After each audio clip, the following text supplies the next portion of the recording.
Good evening to everyone. This is our second part of volume 2 of FAD22 organized by Urban House Idea, named 100 Years of Bogdan Bogdanovic. So on Sunday the 11th, we had the chance to hear Professor Darko Radovic and urbanist Davidson. And today we have also a pleasure to introduce the three speakers or lecturers, Dr. Emily Makas, Vladimir Kulic, PhD also, and Aleksandar Staničić, who just joined us. Thank you, Aleksandar, you are here on time. We started on purposely as we are talking about Bogdan Bogdanovic and in particular Mostar's partisan memorial. With this short video we made, we made video as we are applying for Europa Nostra program of 7 most endangered monuments and sites in Europe. And one of the tasks is also to present the site the way it is today. This is also the starting point of a whole process that we started with the FAD22, presenting or working and talking about the monuments. If we please everyone to mute. Okay, thank you. So in order to connect to what we already heard on Sunday, unfortunately we didn't have time, we didn't have a chance to have it online. I would like to read at least one part of the letter and the message that Professor Darko Radovic wrote about Bogdan Bogdanovic, since Darko was Bogdan's student in Belgrade.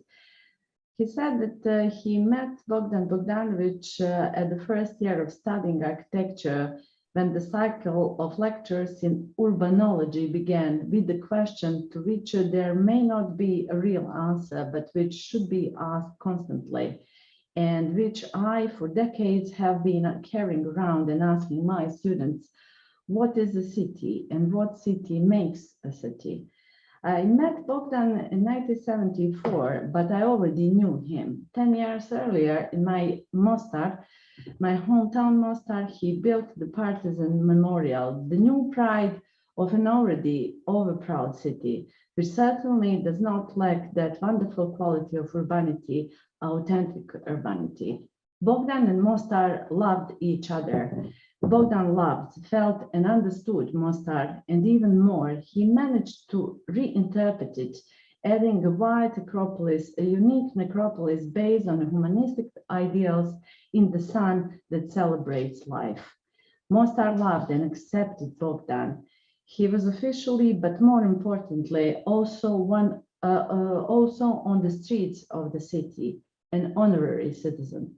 He often said that it meant a lot to him, which was already clear to me when he first recognized my Mostar accent. Since then, I had a kind of special, undeserved status with Bogdan, which much later, sharing the anxieties of the early 90s, became stronger until Vienna and until the end. Bogdan's sunny necropolis on the slope above Mostar is a mirror, an essence of my hometown, of humanism and conviviality that have the power to overcome both evil and death. Along with his many other works, Mostar Monument makes Bogdan's legacy immortal. Just as it turned out to be impossible to tear Mimar Hayrudin out of Mostar, it is also impossible to take Bogdan away from him. He's translating the social ideas and sunshine of a city that already has a bridge in its name into the white stone of Mostar, creating another bridge that has the power to overcome the blackness and darkness of t-shirts, shirts, etc. Bogdan, thank you for everything and happy birthday. So this was written exactly on the 20th of August when it was exactly 100 years since Bogdan's birth. And on Sunday, actually, he starts with this dismantling exactly this letter and giving short anecdotes and short memories on every paragraph of this letter. I think that out of some parts of this are very important, especially this what city makes the city, the white necropolis. Unfortunately, the brutal destruction that we just saw in this short film. And with this, we would continue tonight, starting with Emily Makas, an associate director and associate professor at the School of Architecture at the University of North Carolina in Charlotte. She has a PhD in the history of architecture and urbanism from Cornell University and a master in historic preservation from Columbia University. Makas' research focused on connections between memory, identity, and the built environment, including relationships between historic sites, commemorative spaces, museums, and communities. I think from a very long and rich biography of Emily Makas, I would more add these recent works that are in relationship with the urban history and identities of Mostar and Sarajevo, the city where we met long ago, a quarter of a century ago, and many works that we actually did together. On the website of IDEA Urban House, we can read more about the biographies of our lecturers. Please, Emily, take the floor. Thank you, Sonata, for inviting me to participate. Thank you all for joining tonight. Thank you also for organizing this session in English.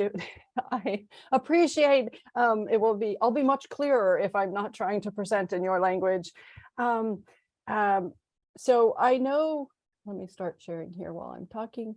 I know I'm, did I share, can you see just my slides? Did I share the right thing?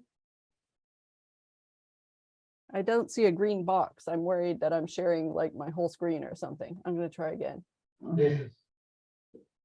Okay, I guess I hope that's right. But I know I'm among real experts on Bogdanovic tonight, and that I'm the foreigner here, but the Partisan Memorial in Mostar has been important to me personally, as well as obviously clearly a significant historic monument. So I'm very eager for the opportunity to be part of the campaigns for its recognition and preservation. Let's see. So I want to start with a quote from a 1982 late Soviet book titled Honor Eternal, that's about the history of Second World War commemoration in Europe. The authors discuss the work of Bogdan Bogdanovic multiple times in their book, but not surprisingly, had especially a lot to say in their chapter on the integration of architecture and sculpture and the natural milieu.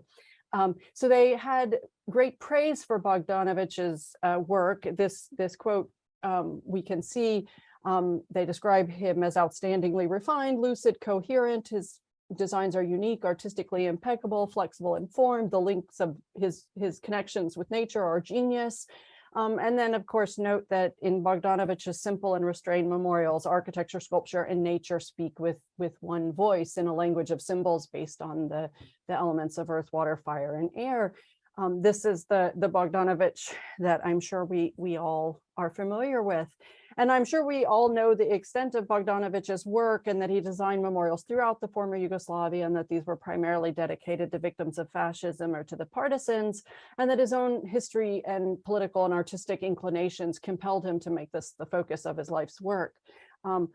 Vladimir Kulic and Aleksandar Staničić will speak more about his work after me, and they are clearly greater experts who can contextualize the partisan memorial within these other projects and within Yugoslav architectural culture of the socialist period.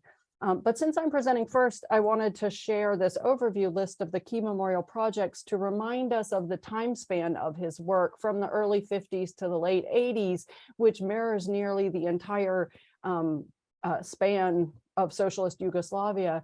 And this is important because what I do want to talk about is Second World War memorials in Europe more broadly, and to suggest that there were a series of periods or eras within these few decades as a way of showing how Bogdanovic's work fits into a wider story. And in fact, I'm mostly going to show images of other people's memorials today in order to demonstrate the remarkability of Bogdanovic's work.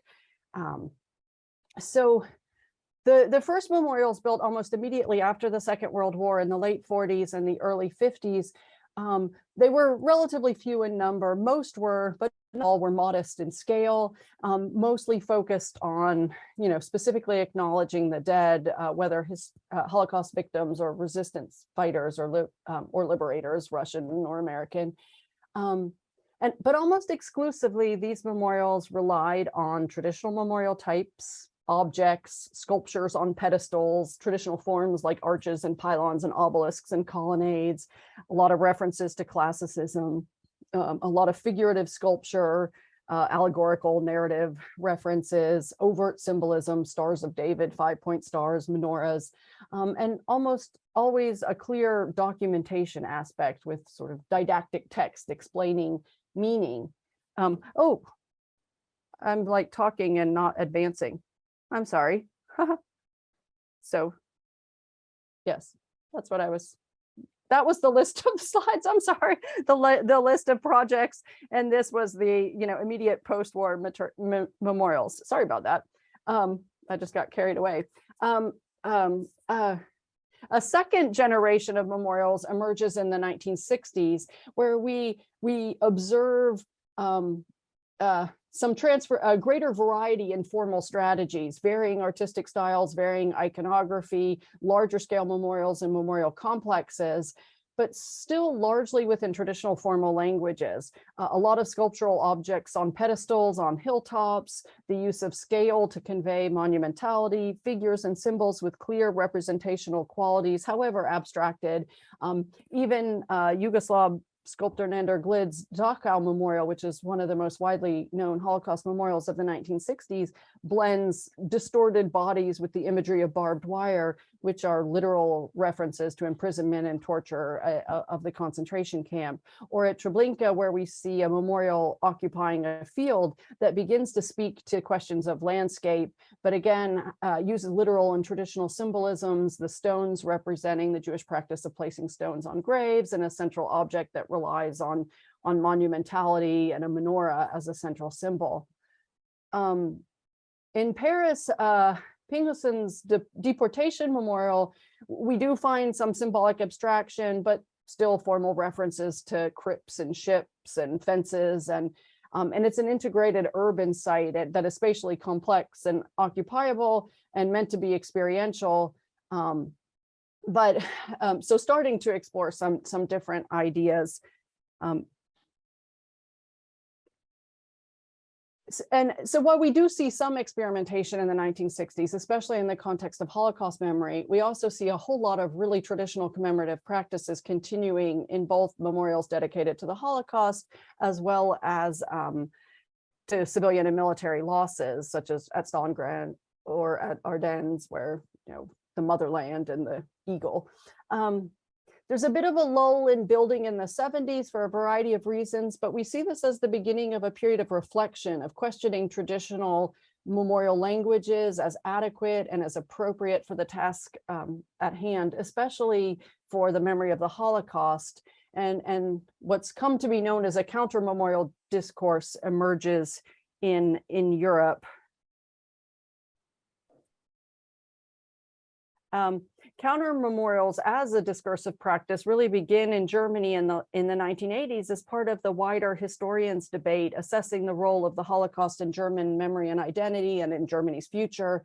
And this is when designers publicly began to problematize using the forms celebrated by the perpetrators in order to remember the victims.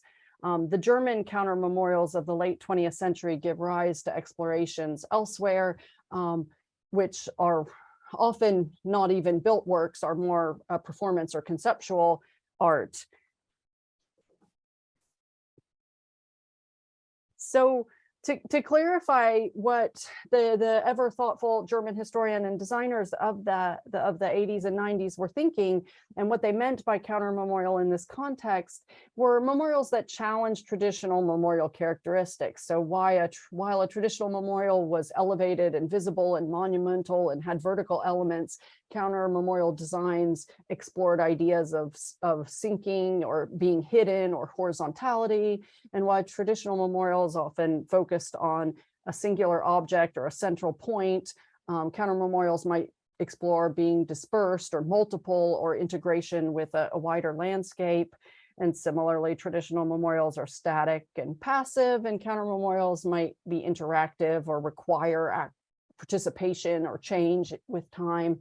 And traditional memorials have a sort of clear, explicit message through historic references, forms, symbols, and figurative sculpture, while counter memorials were often more ambiguous, open-ended, unmediated, abstract. Arguably, the first significant built counter memorial was American and not connected to Second World War memory, and that, of course, is Maya Lin's Vietnam Veterans Memorial, which significantly is its scar in the landscape concept is about cutting into the ground and creating space below ground, which is more of a move, a counter memorial common move, being subtractive rather than additive. But the counter memorial conversation and design exploration, as I said, really is focused in Germany in the 80s initially, and among German and Jewish designers. For example, Gunther Demning's Stopplerstein, which really began in the 90s, which are each is only the size of a cobblestone, so not at all monumental and sort of flat, flush with the ground, so not at all drawing on size or visibility. There's thousands of them across Europe, so dispersed with no central reference point, Johann Goetz and Esther Schell of Goetz's monument against fascism in Hamburg, which required public participation. Individuals were asked to visibly take action by adding their names to make a statement against fascism, something that the designers argued the community had largely failed to do during the Holocaust. And so only when enough names filled the sculpture would it be sunk into the ground, demonstrating the community's active memory work. So that was a long introduction, all to make the point that Bogdan Bogdanovic's memorials explore some of these counter memorial themes beginning in the 1960s. Bogdanovic's memorials don't necessarily involve participation in the same way, and they are often quite monumental in scale. They have a focal point or a central vertical element, but they clearly engage many of the themes explored by counter memorial designers. And he was working a decade or two before that conversation matured, which speaks to his significance and really that of Yugoslav memorials broadly, as Bogdanovic was among the earliest and most prolific, but not alone in this exploration. This is, of course, revealed in Bogdanovic's forms, where there's an obvious rejection, not only of socialist realism, but also of traditional historical references and types, a lack of figural or representational sculpture, a lack of clearly defined symbols, no red stars, no stars of David, for the most part, and sort of all abandoned in favor of a theorized and invented naturally and sort of human origins inspired set of forms. The other, often noted characteristic of Bogdanovic's memorials is their integration into the landscape, their expansiveness of these complexes, and the dispersal of the objects among earthworks. Though often monumentally sited on a hilltop, his work still engaged with cutting into or terracing or manipulating the landscape in meaningful ways that reference the specificities of place, but which aren't necessarily revealed with sort of clear labels and a clear set of lengthy explanatory texts linking all design choices to historical information. So a lot of the interpretation of all of this is left to the viewers who are asked to dig a little deeper to understand the projects. And And we know that these kind of landscape complexes came to characterize other Yugoslav Second World War memorials by other designers. And we know that indeed decades later have become a global phenomenon, commonly used in memorials that rely on landscape and experience and material qualities and natural elements like light and water, rather than symbols and figures and text and traditional references to reveal something about humanity and about memory. As I move towards wrapping this up, I want to share two quotes from Bogdanovic's two of his later visits to Mostar after the end of socialist Yugoslavia and the wars of the 90s, that these are widely published and I'm sure familiar to you. In 1997, he wrote the essay City of My Friends for and about Mostar, in which he referenced the city of the dead and the city of the living being in constant dialogue and mirroring each other, and how the memorial, the partisan memorial in Mostar, represented the ideal version of the city. Reading this interpretation now, in light of the series of vandal attacks and also the neglect this memorial has suffered, reminds us that the design, that the memorial, it asks us not only that we remember those which it specifically commemorates, the partisans of the Second World War who died defending Mostar, but also asks that we just do better in general. Thus, Bogdanovic understood the memorial as requiring our active participation and our vigilance in memory, that it isn't something we could build a monument and check off and not worry about actively in the future. Further, Bogdanovic understood the partisan memorial itself as something changing, not as something static and passive, and he appreciated this quality, one which is often intended in counter-memorial design.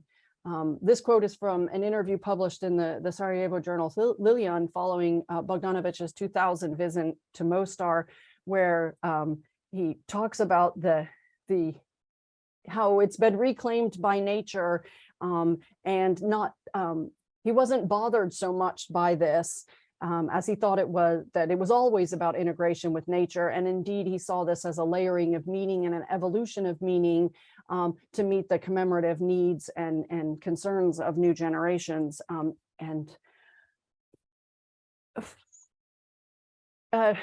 Finally, to end on a personal note, that visit to Mostar that Bogdanovic made in 2000, though he was received by Tomic and Uručević and famously toured the partisan memorial, was largely at the invitation of the Mostar 2004 workshop that he came to speak at, which of course is the workshop through which I was introduced to Mostar first in 1997. And that year in 2000, I worked with Amir Pasic on the program for the workshop and was, part of the eager conversations, encouraging him to include Bogdanovic and invite Bogdanovic to the workshop because I wanted to meet him. And according to the program that I dug up this morning, I apparently moderated, or the schedule says I moderated a conversation with Bogdanovic, but I have no memory of this happening. So it probably didn't, and maybe that was because of the language barrier, because I do remember Amir trying to facilitate a conversation between Bogdanovic and I that didn't get very far because of language issues. But that encounter did inspire me to, the following summer, I had a grant and drove all over the former Yugoslavia, going to visit all of Bogdanovic's memorials. And in the end, I decided not to pursue a research project on them, again, because of the language. Most of the archival source material was in Cyrillic, or a lot of it was, and I just never mastered reading Cyrillic. But I'm pretty sure that was it was on that trip when I was in Belgrade that I met Vladimir Kulic for the first time. And so he, of course, is the perfect person to become the expert, to have done so much work on Bogdanovic since then. So I'm very glad that we get to hear from him now. Thank you. Thank you, Emily. It was really inspiring, and then also touching deep down to the memories that we were both part of and seems like it was yesterday. That's far away from us. Anyway, it's great because you're just saying that it inspired you for the rest of your, works and everything you did since then until today. It was also a great introduction where you are giving a wider dimension of the monuments of the 20th century, the comparison, and then coming back to Bogdan and to Mostar, but also around ex-Yugoslavia, which is a great introduction to our second lecturer, speaker, as I don't know. This is more imagined like not only to give presentations and lectures, but also hopefully to have a possibility later on to discuss a bit. So after Emily, we will listen and hear and see Vladimir Kulic, an architectural historian and curator. He has written extensively on architecture and socialist Yugoslavia and the former socialist world. And he co-curated the exhibition Tower, the Concrete Utopia, Architecture in Yugoslavia, 1948-1980, at the Museum of Modern Art in New York. Vladimir's books include Bogdanovic by Bogdanovic, Yugoslav Memorials Through the Eyes of Their Architects, Bogdan Bogdanovic, Biblioteka Beograd, Vidjelica Jovanović and Wolfgang Thaler, Second World Postmodernism, Architecture and Society under Late Socialism and Modernism in Between, the Mediator Architectures of Socialist Yugoslavia with Mario Mrduljaš and Wolfgang Thaler. So please, Vladimir, thank you once more for joining us tonight, and you are welcome. Puno hvala. Emily će me razumeti za početak. Nastavit ću na engleskom, ali hoću samo da pozdravim sve, pošto smo mala grupa i mislim da će me svi razumeti. Jako mi je drago da ste me pozvali na ovu neku vrstu proslave Bogdanovićeve 100-godišnjice i više povoda o kojima smo malo pričali pred početak ovog susreta, tako da nadam se da ću ponovo doći u Mostar u neko dogledno vreme, da ćemo se videti uživo, jer imam i prijatelja i drugih prijatelja u Mostaru koje želim da vidim.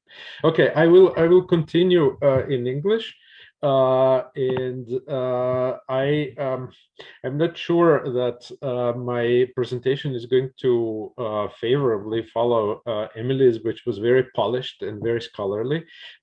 I was sweating over what to talk about on this occasion, because this looming anniversary or the centennial of Bogdan's birth somehow made it a lot more personal. So in the end, I decided that I was going to show you only, with one exception, the exception of one slide, I will only show you Bogdanovic's work through his own eyes. I published a book with the title Bogdanovic by Bogdanovic, but I have a lot more material that did not get into this book, that were either photos by Bogdanovic himself of his own monuments or the original drawings. And in my digital archive, which is based on the material on Bogdanovic's papers that are in the Architectural Center in Vienna, there is a lot more stuff that is not widely known because it has never been published. So I thought this would be a good occasion to share that with you here. I will focus almost exclusively on Mostar, on the cemetery. I will show a couple other examples just to bring up some other ideas. But I really want to allow Bogdan to speak through my PowerPoint as much as possible. And what I'm going to try to do very quickly and not very polished way is to offer some ways of reading and understanding the cemetery in Mostar in relation to other of his work, some commonalities and specificities to the rest of his over, which is extremely diverse and very difficult to, in some ways, to pin down in somehow finding a clear stylistic or formal threads that connect all of it. I will try to offer some interpretation in this respect. I was actually invited to contextualize him in the wider commemorative culture of Yugoslavia, but then and I could have done that. I have written about that, but then it seemed too a bit impersonal, honestly, for the occasion, and I narrowed down the demands or the request from the organizers to reinterpret the topic slightly. So I will share the screen. Let me just start.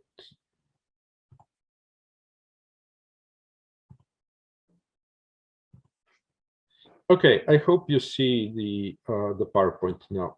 Why is it? Okay, this is the first slide.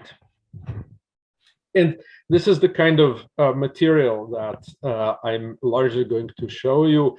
This is obviously the photo of the cemetery in Mostar that Bogdan Bogdanovic took sometime shortly after the completion of the entire complex. You may know that he was himself a passionate photographer. He started photographing from an early age. I think he got his first camera at the age of 6. And then after he got the first honorarium for the Jasenovac Memorial, he bought a professional camera, a dual lens Japanese Mamiya Flex camera, a pretty big contraption that produces these big 6x6 slides.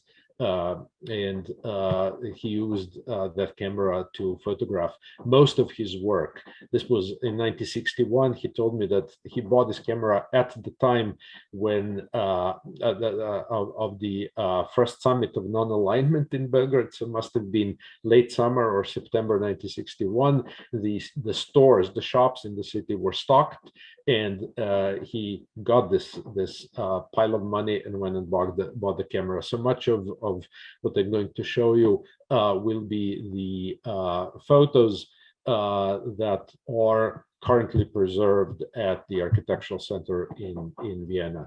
I collaborated with my friend Jelica Jovanovic on digitizing these images, and she also it's difficult now to figure out who actually shot some of the original drawings, but we both went to the archives and documented the drawings that are preserved in Vienna.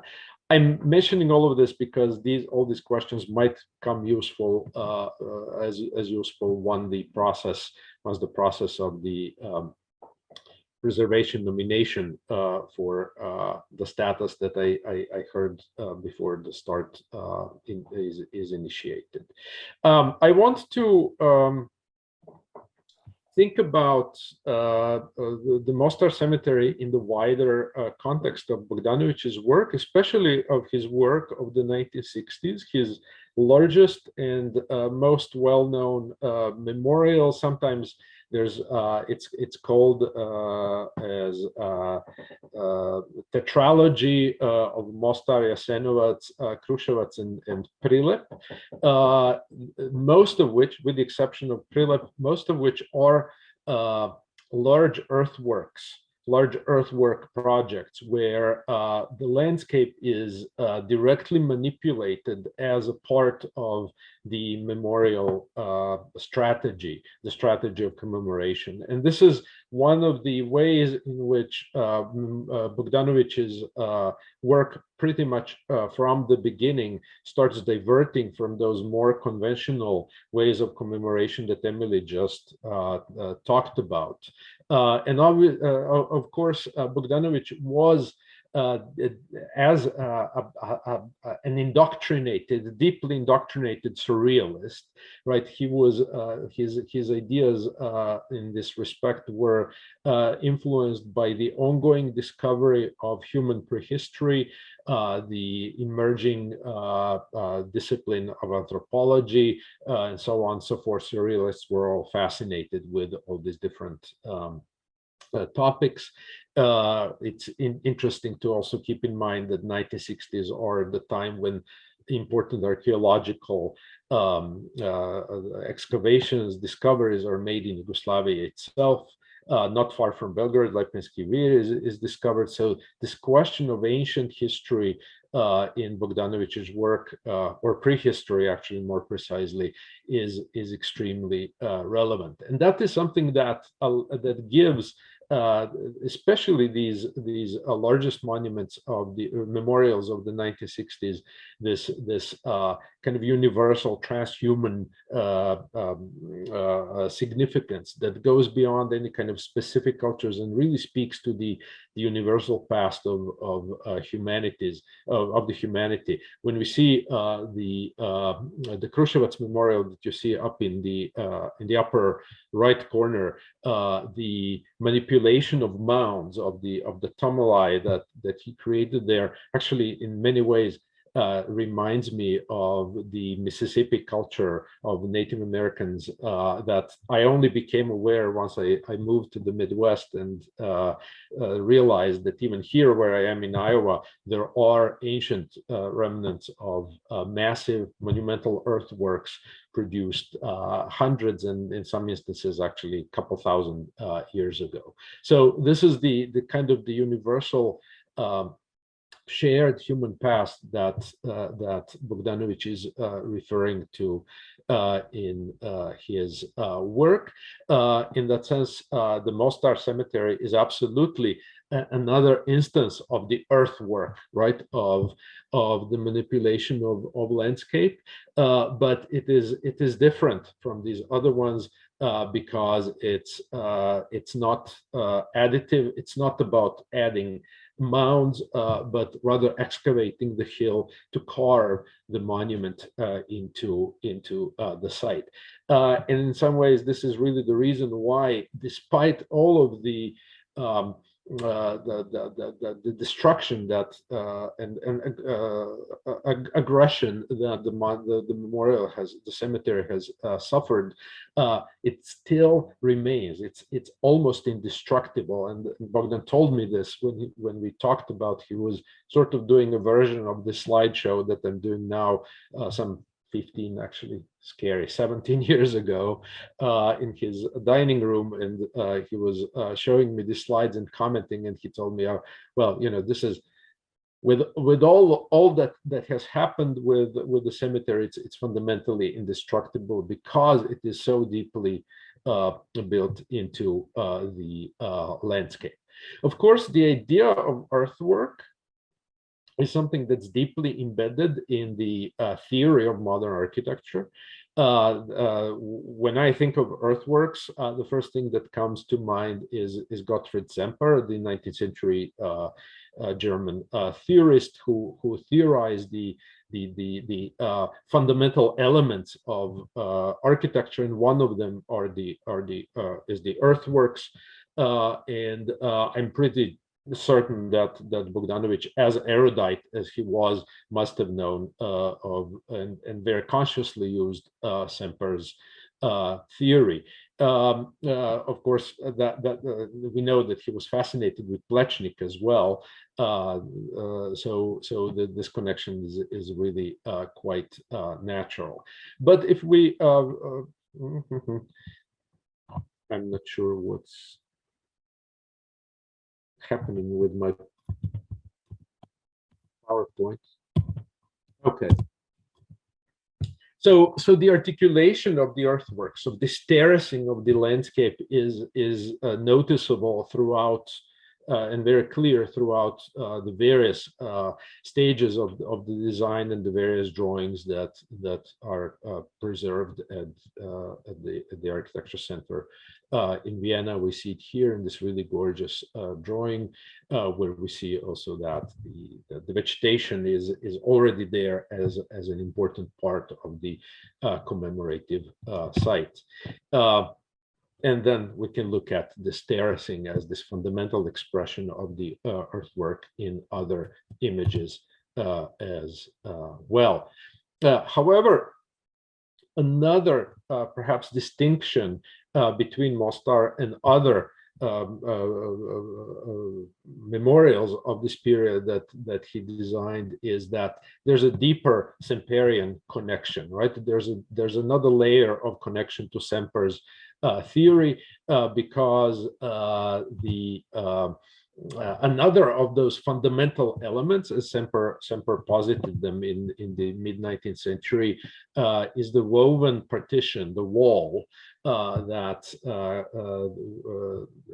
according to Semper, was the product of the craft of weaving, right? If we imagine the so-called primitive hut raised on an earthwork platform with a frame of wooden sticks, then the enclosure is actually created by putting some kind of woven mat or rug on top of that. And Semper claims that the entire idea of architecture and architectural aesthetics and ornament really comes out of weaving and the idea of weaving. And to me, this other second fundamental element is also absolutely legible in Mostar, because the walls that are the most distinctly architectural feature of the cemetery bear this Semperian quality of woven texture, woven surface. And we see it here in this drawing, but we also see it in the built memorial, where Bogdanovic seems to really revel in this abundance of different textures and different ways of building a wall. And he makes this clear distinction between the masonry wall that we see here in the front, with these relatively irregular, large blocks that are connected through these exaggerated joints. But then behind, we see a completely different kind of wall, very much finer, more ornamental, that almost literally alludes to textile, to weave, to the pleats of textile, as if the entire cemetery is actually some kind of a giant curtain, right, that articulates the entire space. And this, I'm not sure why my PowerPoint is speeding on its own. And I think that this is another point where we both see this erudite knowledge of in his work, but also the impulse to connect his memorials to the roots of human civilization. And I indiscriminately included all of the images that I had here, just to share the beauty of them. I really love this one because it really does sort of allude to this fine textile-like quality of the entire complex, which in some ways has the counterpart in its, or the opposite, right? He connects the opposites very successfully in its massive appearance and the fact that it's carved into the hill. And here's another shot where he really just focuses on the textures and these different types of walls that he creates here in Mostar. So this brings me to the second big point that I want to make, that connects Mostar to his other work, but also makes it unique in the specific strategies that he achieves here, right? We talked about the cemetery now as both an earthwork, something fundamentally massive and solid, and as this diaphanous curtain, right, textile with pleats that from some angles appears. And in that sense, this duality, right, this dual or multiple reading of his monuments is something that's very often the characteristic in his work. I like to claim that his monuments are surrealist shapeshifters.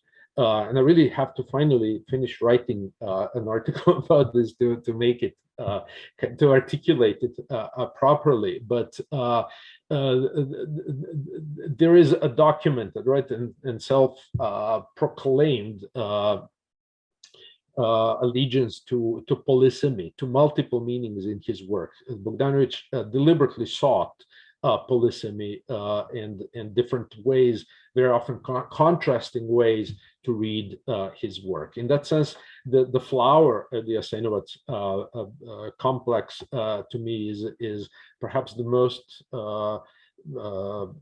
explicit example of this shape-shifting quality of his monuments, where depending on the angle, this object that rises out of the ground acquires quite distinct and different meanings, both in their content as well as in their tone. So if you look at this object from one angle, it very clearly resembles a flower with petals. But you just move maybe 15 degrees around the flower, and then a rather different image emerges. Right in the second image, flower is still there, but then the petals start also looking like the wings, and this effect also becomes much more pronounced as you get closer. I have my own photo of this. I didn't want to include my own photos as a strategy in the presentation, but I think it's pretty obvious that this reference to wings is also present there. Wings are within Bogdanovic's work a recurrent motif. From the very first monument to the Jewish victims of fascism, he writes about this, to Kruševac, to Jasenovac, and then to various others, pretty much until the end of his career. And the angel's wings, the wings of the angel that welcomes the dead into the afterlife, the wings of the winged souls that fly out of the Hades into heavens, etc. There are obviously these transcendental and funerary meanings attached to the motif. But if you keep moving around the Jasenovac's flower, right, other images start. I'm sorry, this is okay. Other images start emerging, and just a slight change in the angle towards the monument can profoundly affect the interpretation. I'm pretty sure that this image on the right was very deliberately taken from this angle to highlight a far more sinister appearance of the flower, where these openings in the petals start looking like these really sinister eyes that are staring at you. And this is again corroborated by the drawings, the incredible amount of drawings that Bogdanovic produced while working on the Jasenovac complex. This shape-shifting quality absolutely applies to Mostar as well, except that it's not embedded in the formal quality of the object, but is sort of coded in a very different way. And I already mentioned this kind of dual reading of the cemetery as something really massive and something much more ethereal. But we can also be more specific about these references.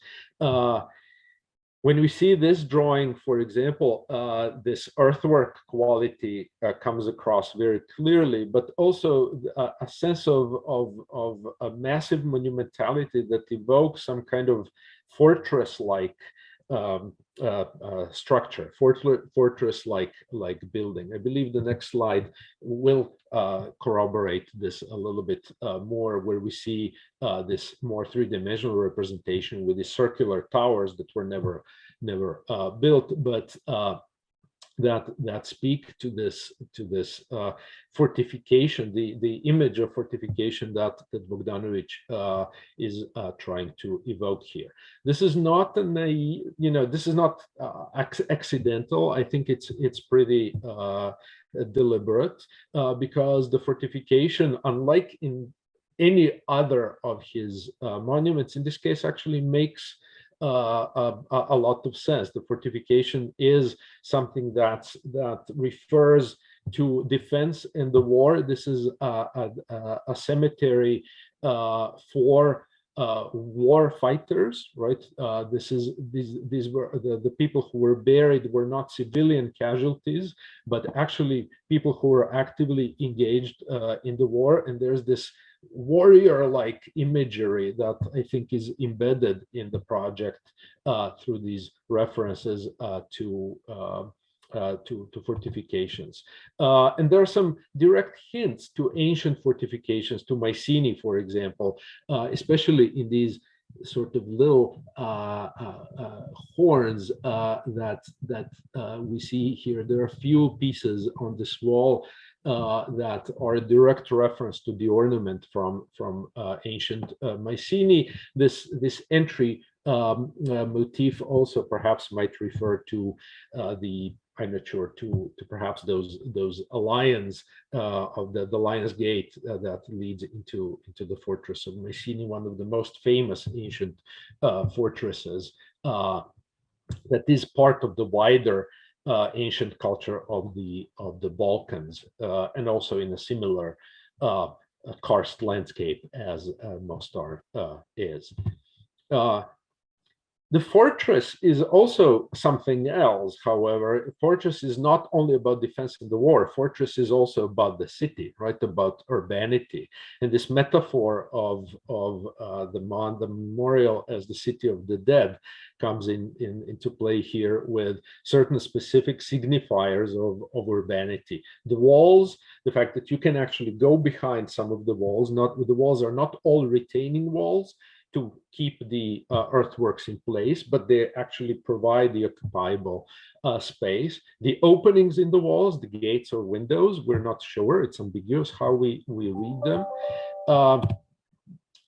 The various other little details like this kind of ornament that I believe is in reference to those hooks at the tops of houses to haul up material and furniture, right, to the upper floors that are something common across the Mediterranean, and then the walls themselves as the protection that brings the city together and that separates it from the space around. Street, right, again, as a fundamental signifier of urbanity that Bogdanovic creates here at the back of the memorial, and so on, and so forth. There's, however, now a different a reading of the entire complex of that departs from this fortified urban and warrior-like quality. And we see that already here emerging with these kind of very organic-looking walls behind with horns. Again, this is sort of a transitional shape. This is a moment in the design process where we see how Bogdanovic is really kind of massaging the ideas and exploring different directions. That was always a part of his design process, where he explored all kinds of different directions to imbue different kinds of meaning into his work. But fundamentally, if you change the angle of looking at the fortress, you end up with a very different image, something far more organic, something that starts resembling, I would say, sort of medical illustration. We start seeing diagrams of flowers or of plants or of, I don't know, microorganisms or who knows what. And the plan offers a completely different view of the entire complex, where these vital biological metaphors start playing an important role. We see that obviously in this plan that's also much closer to the finished state of the memorial, where everything is curvilinear. There's hardly any straight lines, and everything seems to kind of evoke the sense of some kind of colony of organisms rather than a piece of architecture. Nevertheless, there's again the reference to deep human past and some of the earliest human settlements. When we think of the first cities like Jericho or Çatalhöyük in Turkey, there's a reference to the geometry of these earliest settlements that we see here. I really wanted to include this image to just illustrate how Bogdanovic starts translating these freehand drawings into something that's communicable as a piece of architecture, right? As a piece of architectural design. I really thought that this was this fragment of the plan was really an excellent illustration of his design method. And then in addition to this geometry, organic geometry that we see in plans that reveals itself to us when we get up to the top of the memorial, there are all kinds of symbols also that follow in the same direction. Whether the fountain with the water as the source of life, or these various solar symbols that we see at the back, as the sun again as the source of life. These references to the rebirth and the continuity of life are also visible and very recognizable. And I think it's not accidental that they reveal themselves so clearly only once we reach the very top, right? All of these solar motifs are at the top of the monument. And only when you get to the very top, you start realizing what kind of geometry organizes the entire space. So we transition from this kind of defensive and we could say warrior-like image from below to this more optimistic message of the rebirth of life and the continuity of life that sort of validates the sacrifice of the people who were buried in the cemetery. And again, we see the fountain, and then we start getting in clear physical contact with the plaques, with the names inscribed of them, and them to really connect the entire story together. I hope this was not too arbitrary and random. Despite all my mumbling, I hope that I did manage to say something meaningful. And in the interest of time, because I think I may have, as often happens, overstayed my welcome, I will stop sharing my screen and allow Aleksandar to continue. Thank you. Thank you very much. For inspirational, I have to say, a presentation and talk about in the scale of a monument, in particular parts of memorial. I have to say that some of the slides and photos and graphics, also this architectural part you presented, I do not know if I ever saw And it is tremendously important because for the preservation and reconstruction of the monument, this is also one of the steps, which is crucially important for the management of the monument, as probably the next steps toward the reconstruction, also in the phase in which we are today. Very important would be to have those original drawings, or to try to reproduce the original project if it doesn't exist, only scanned images of original projects. So it's great to see also the readings of the complex, the duality that you are talking about, and the continuity of life. I think this is so important for City of Mostar, for Partisan Memorial, but also a great message that there is always something after.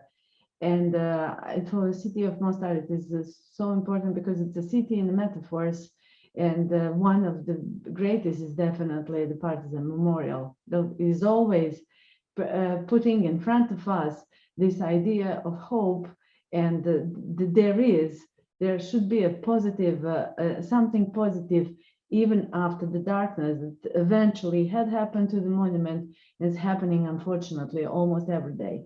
So thank you very much. We will be very pleased if you would, if we can stay also in contact with you in regard of this Europa Nostra application, because all of you, not only Vladimir, it would be important also with Emily and Aleksandar, because for us it is important to show that we widen out this story, and many people are introduced and very supportive toward this idea. So thank you. Yes, absolutely. I just want to say this: the entire idea of what I was presenting was precisely to reveal that there is a treasure, right, in Vienna at the Architectural Center that will be absolutely useful in practical terms. Great. So we continue then with Aleksandar Staničić, the friend of all of us. I mean, Emily met me with Aleksandar, and then Vladimir and Aleksandar also have a contact, if I understood well. So it's also great if you, since you are not today in the same country and the same time zone, it's good to have this possibility to talk. So Aleksandar Staničić, a PhD in an architect and assistant professor at Technical University Delft, Faculty of Architecture and Built Environment. Previously, he was a Marie Curie postdoctoral fellow at Delft, postdoctoral fellow at the Aga Khan program for Islamic architecture at MIT, and research scholar at the Italian Academy for Advanced Studies, Columbia University. His most recent work includes Edith's volume War Diaries, Design After the Destruction of Art and Architecture, University of Virginia Press 2022, and numerous research articles in the Journal of Architecture, Footprint, Architecture and Culture, and others. So Aleksandar, please. Hvala puno na pozivu.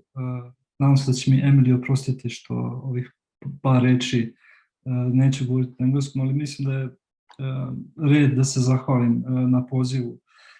Zaista je čast posjetiti, pre svega čast je biti dio ovog skupa, a zatim je veliko zadovoljstvo posjetiti Mostar ovako virtualno i govoriti o jednom velikanu naše arhitektonske scene, koga nažalost nisam imao prilike da upoznam zbog izuzetno velike razlike u godinama, ali čiji rad je oblikovao moje bavljenje arhitekturom. Zaista hvala na pozivu. Hvala tebi na odzivu.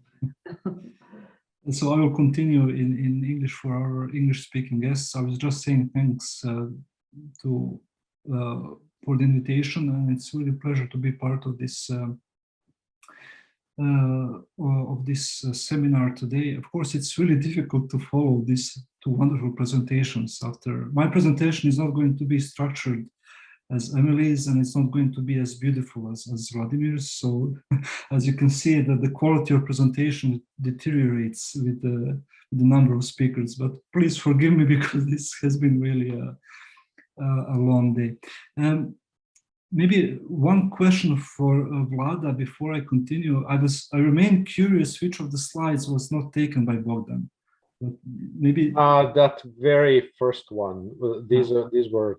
There's a Google image of satellite image of Jasenovec, and the other two are. One is mine. One is Wolfenthaler's.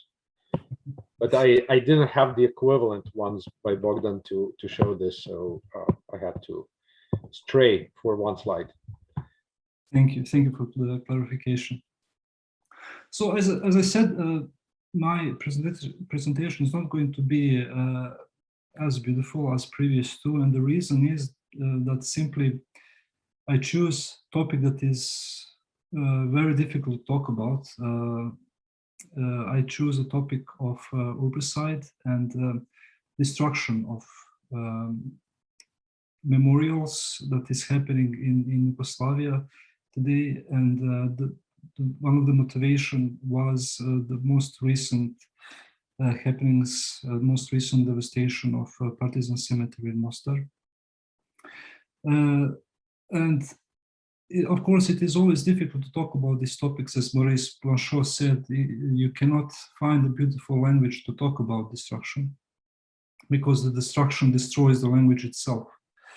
But I nevertheless think that this is an important topic to understand what is actually happening with these memorials today, and what can we do as architects, as theorists, to kind of address this constant devastation of Yugoslav socialist heritage, and among others, devastation of monuments that are built by Bogdan Bogdanovic. So if you allow me, I will share my screen now. I hope that you can see my my Yes. slides. Yes.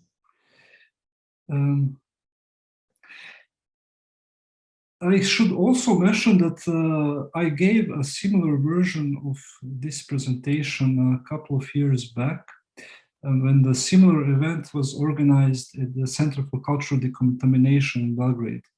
And it was kind of interesting that the same image of Bogdan was used for the poster. I thought it was a very nice, beautiful parallel and shows continuity of admiration of Bogdan's work, and how we all try kind of to keep his legacy alive through these conversations.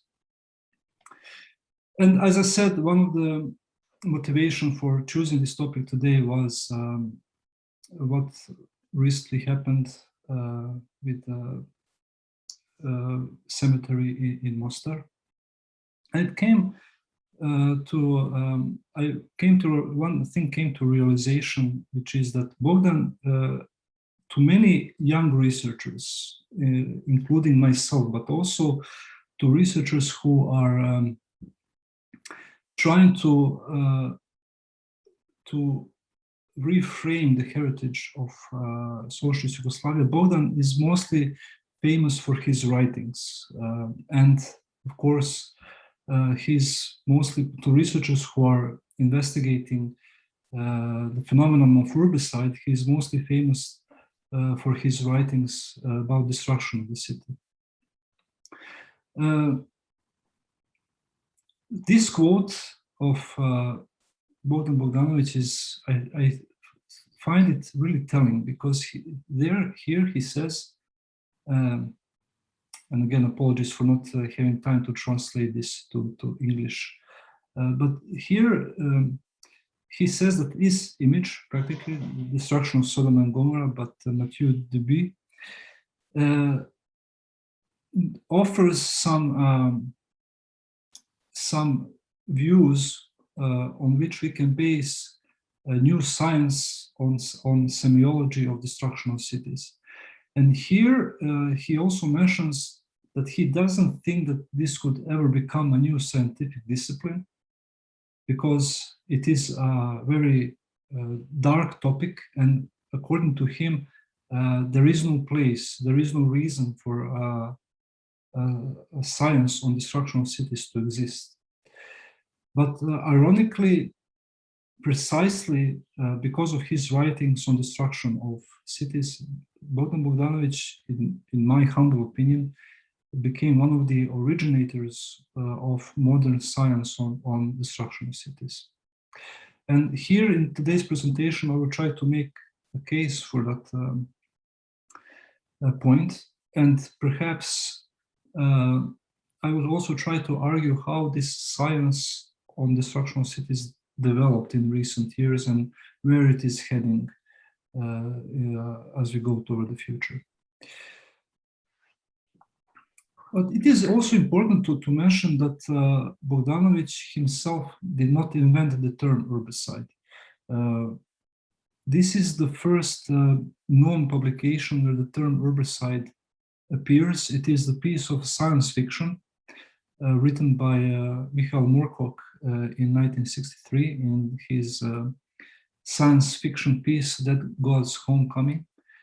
And here already he uses the term herbicide in the same way in which Bogdanovic used it. So he talks about senselessness of wars, senselessness of destruction. And it is the same, absolutely the same way in which Bogdan used the term, saying that the acts of destruction that were happening in Yugoslavia during the 1990s wars are acts of senseless city haters. I'm sure that we are all more or less familiar with that quote. But also following Moorcock's publication, many other authors, architectural and urban critics, wrote about destruction of cities using the term herbicide, and this was much before the term was put in context of destruction, of war destruction. So, for example, back in 1966, Wolf von Eckart used the word to describe New York's Trade Center, saying that this fearful instrument of herbicide will be not only the tallest, but unquestionably one of the ugliest buildings in the world.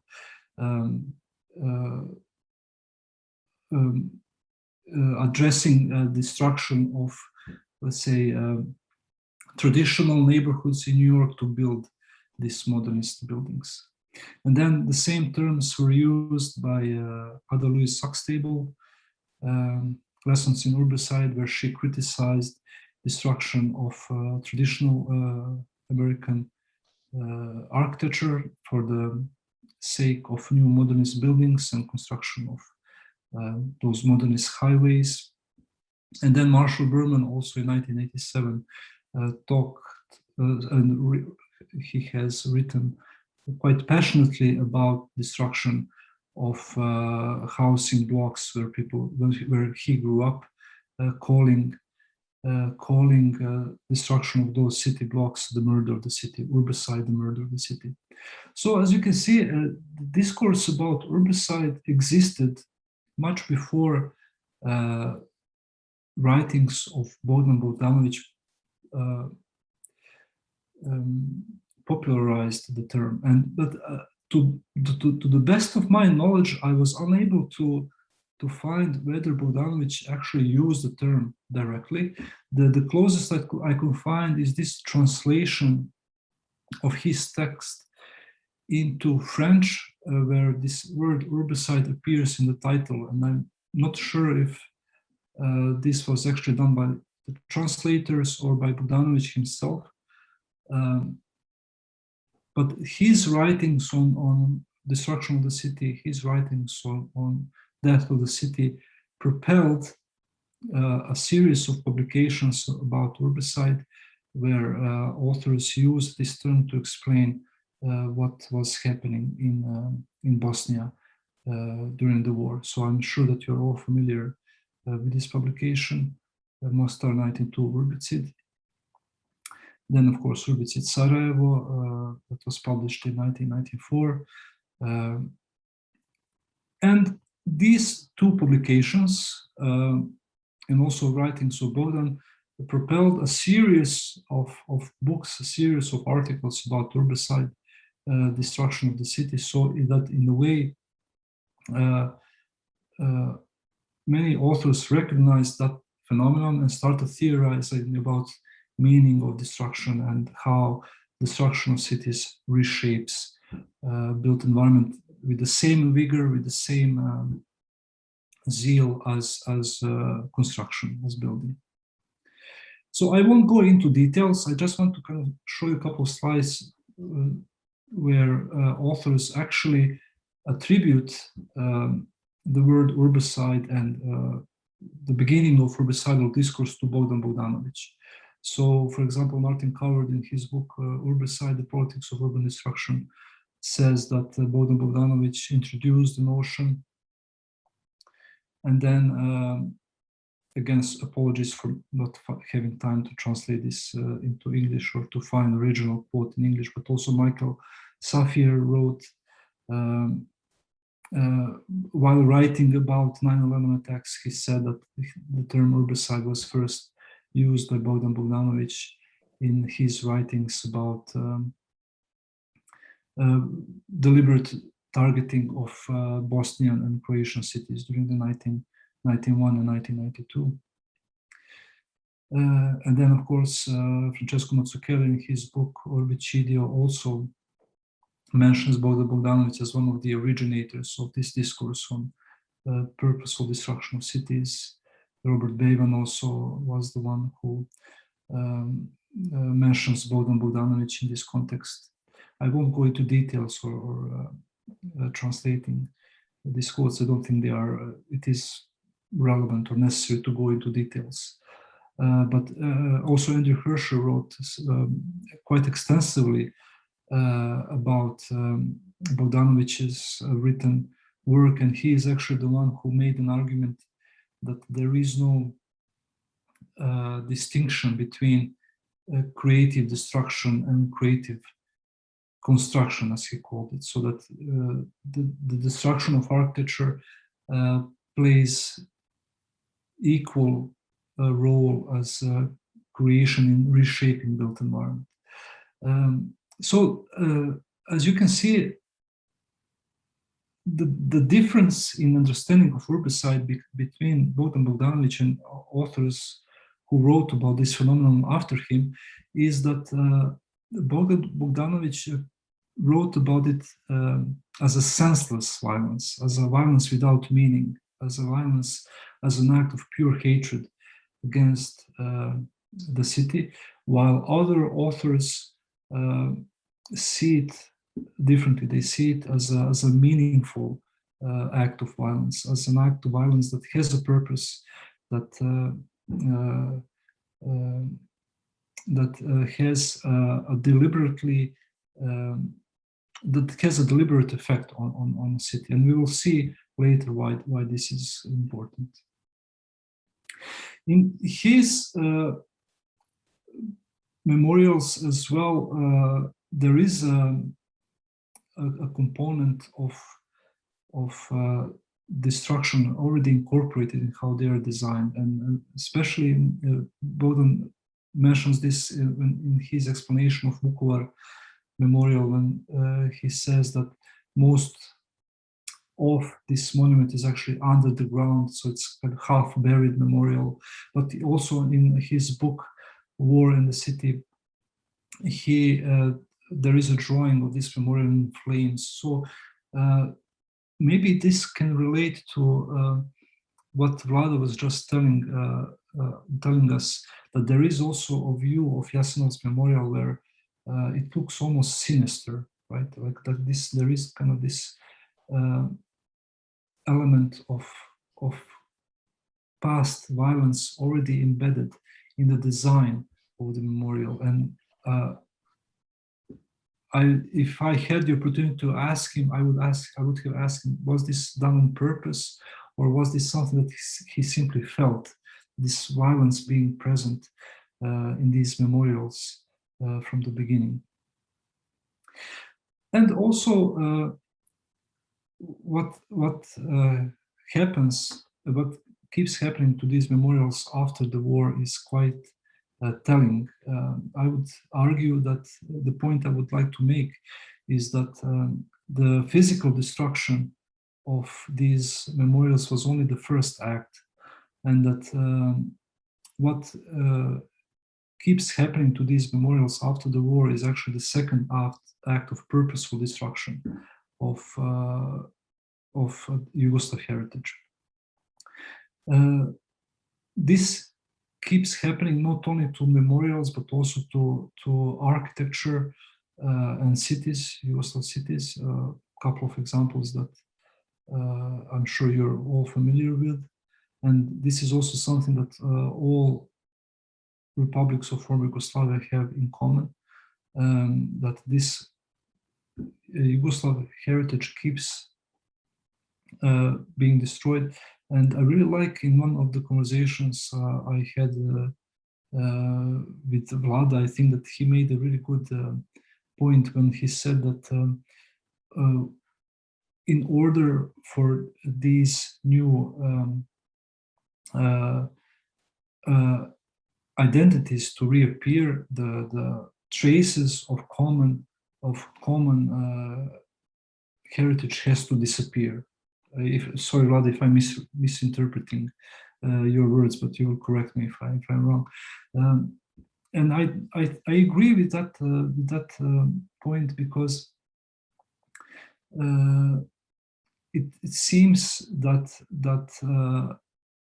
the neglect of this heritage is not something that happens accidentally. It appears to me that the neglect and continuous destruction of anti-fascist heritage is directly connected with the rise of nationalism, with the rise of fascism in former republics of Yugoslavia. I would like to end on a positive note. Sorry if I sounded a bit pessimistic, and also apologies maybe for the lack of energy in my voice. It's been a long day, but I really want to end this short presentation on a positive note. Here you see a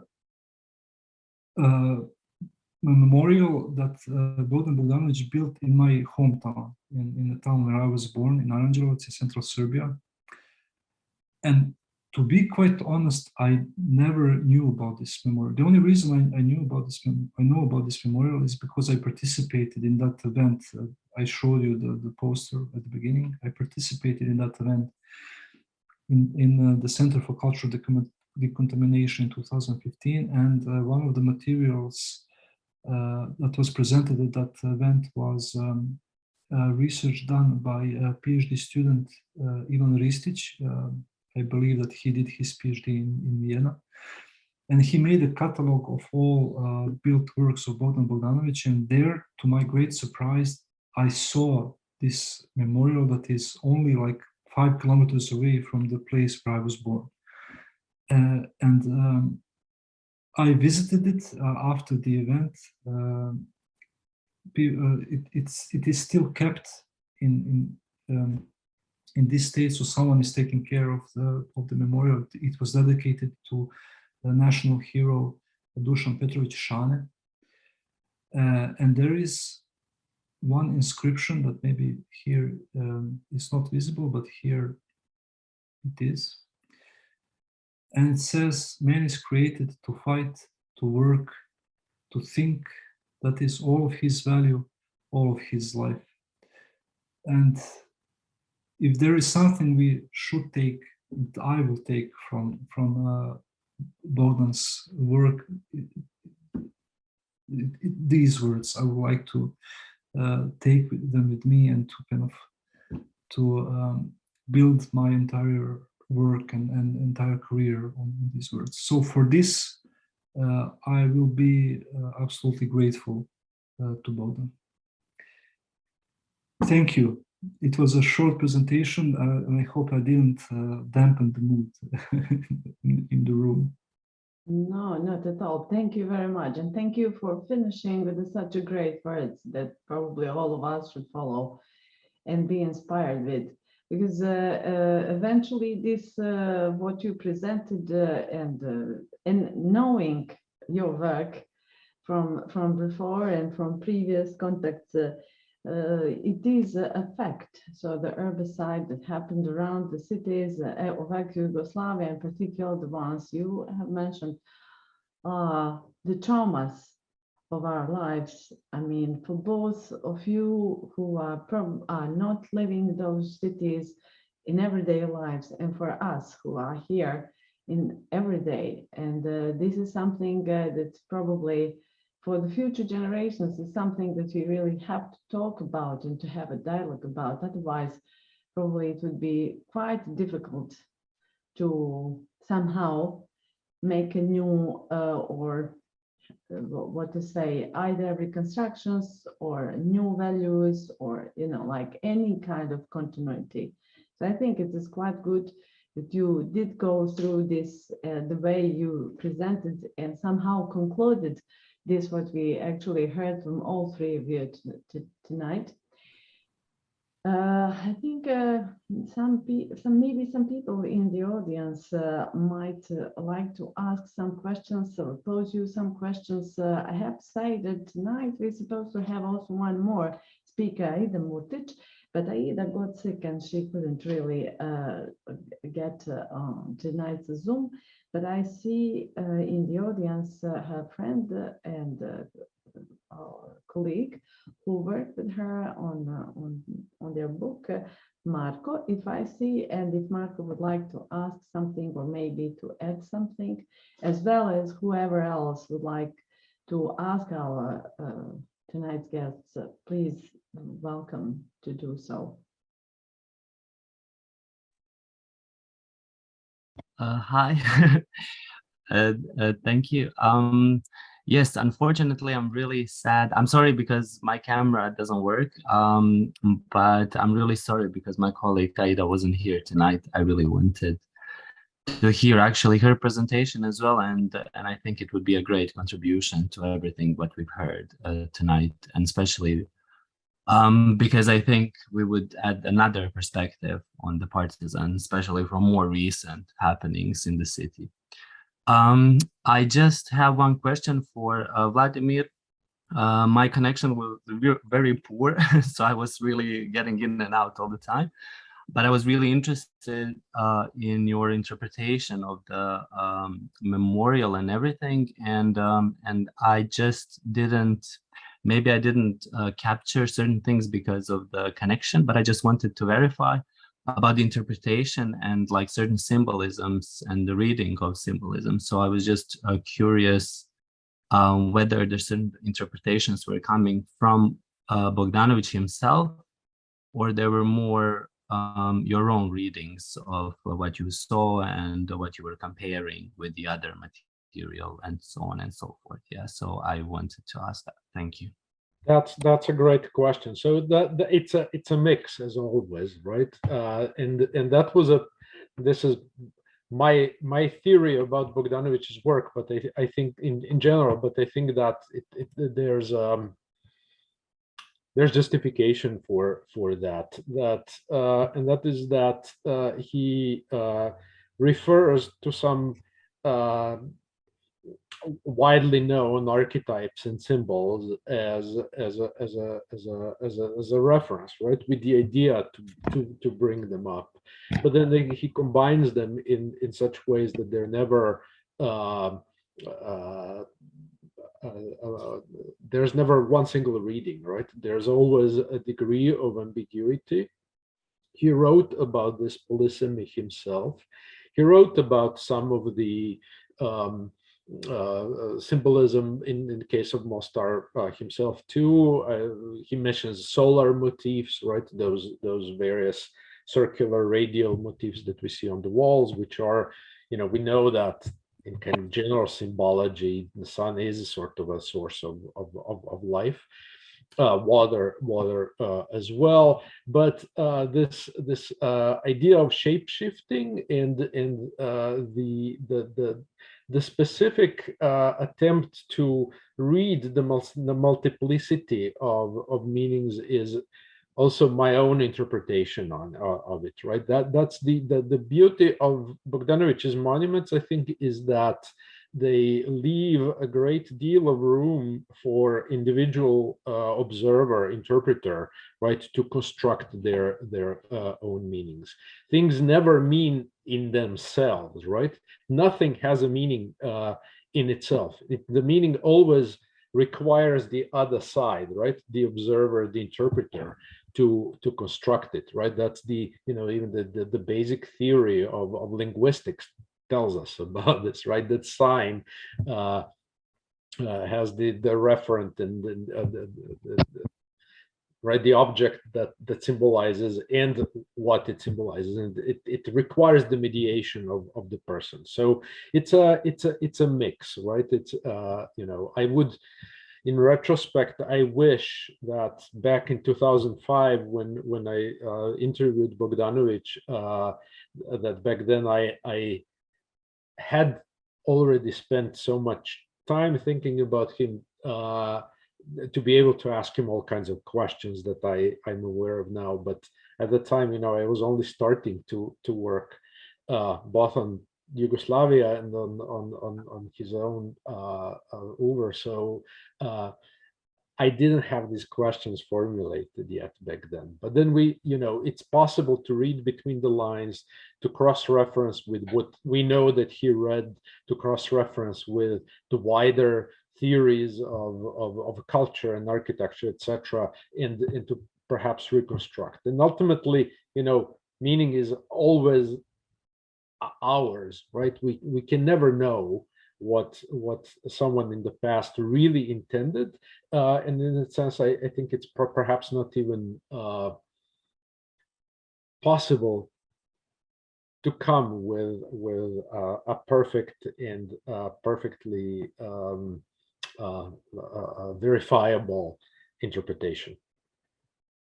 I hope that this answers your question.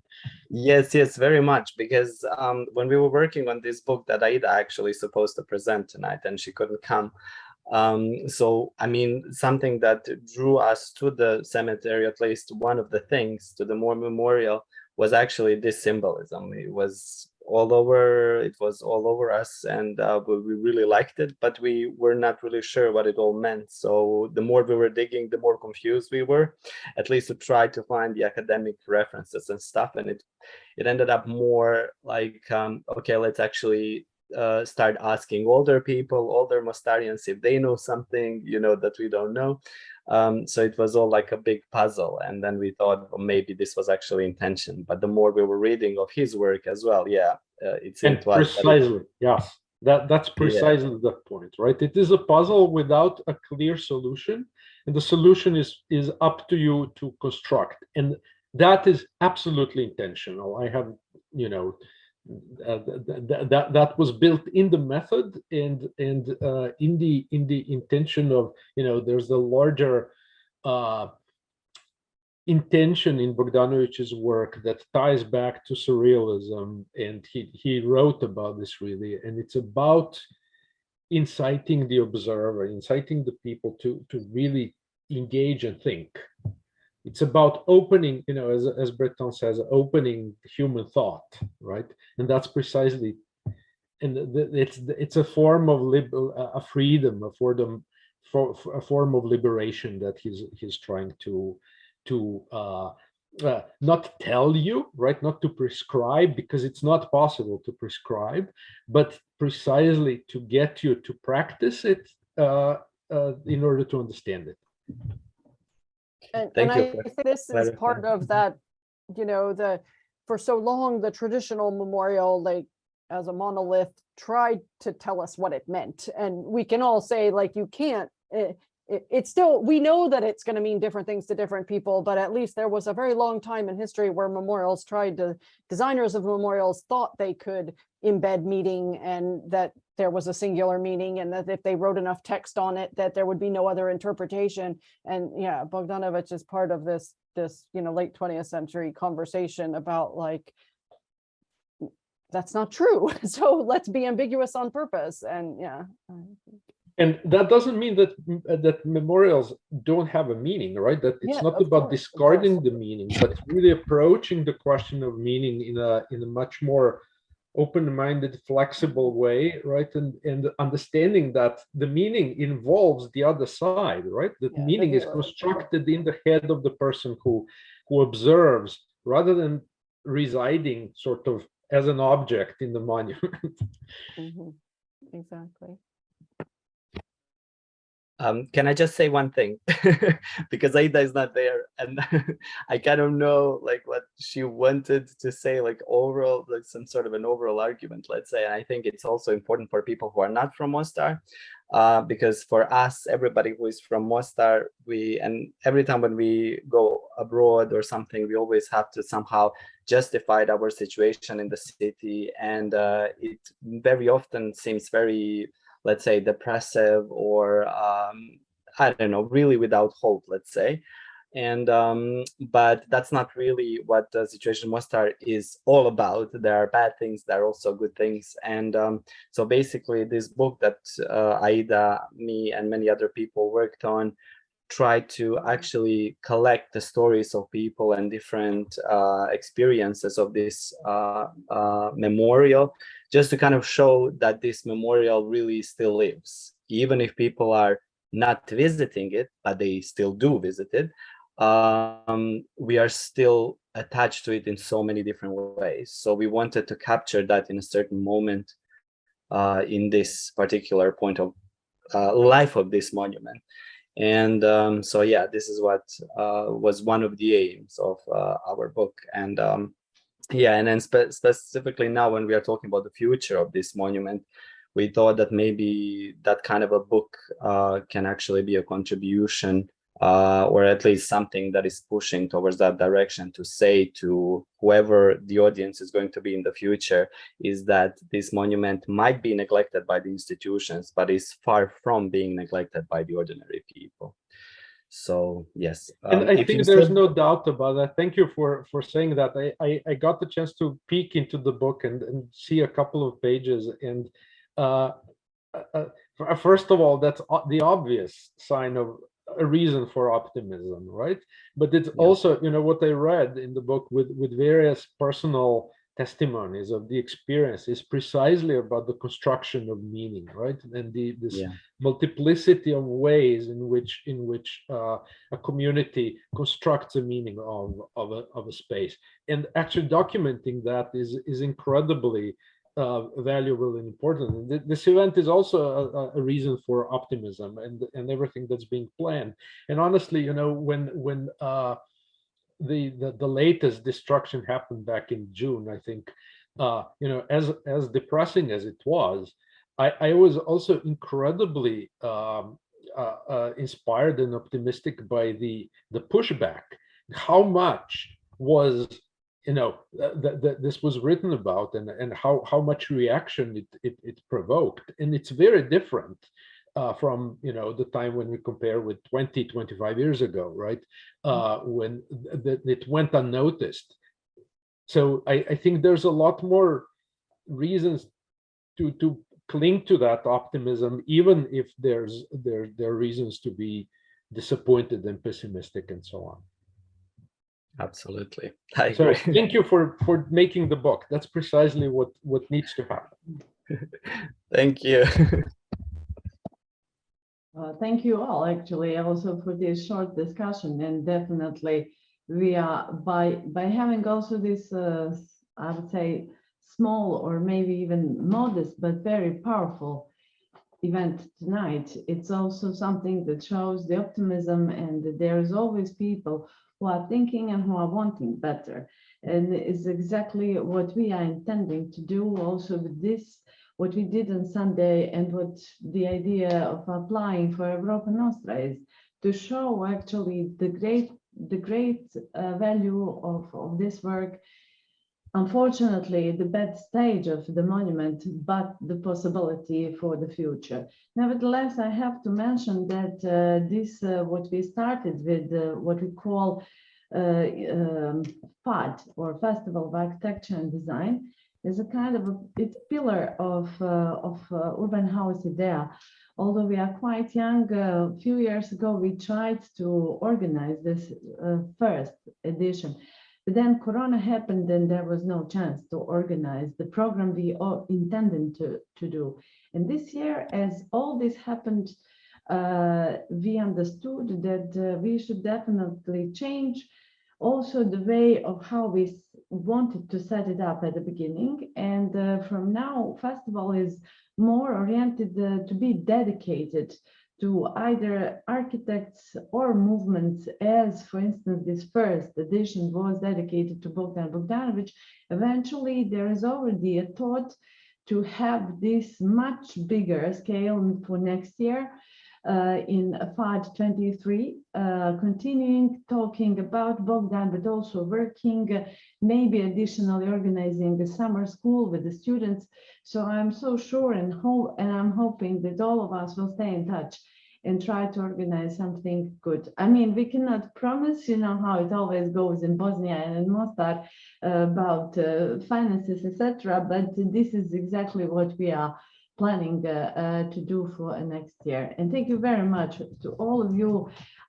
We will please send our greetings to Aida. I will also contact her. And also Arna Mačkić supposed to be with us tonight, but Arna will deliver her second baby very soon, like maybe already. So she was not really able to join us for tonight's event.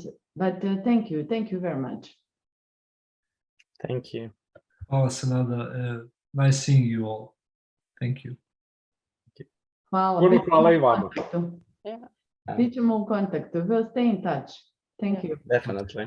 Goodbye. Aleksandar, will you be in Atlanta next week? Yes, I will see you in Atlanta. Okay, then I'll see you next week. I didn't know if you would be in person, so I'm so I excited. will be in person. I won't miss it for the work. Yeah. Oh, I'm looking forward to it. Yay. Thank you for accepting the invitation. I'll see I'm you. excited for the symposium. Yeah. Great. Thank you, Okay, guys. See you. Have a nice rest of the day or evening, whatever. Laku noć. Laku noć. Goodbye. Ciao, ciao. Ciao.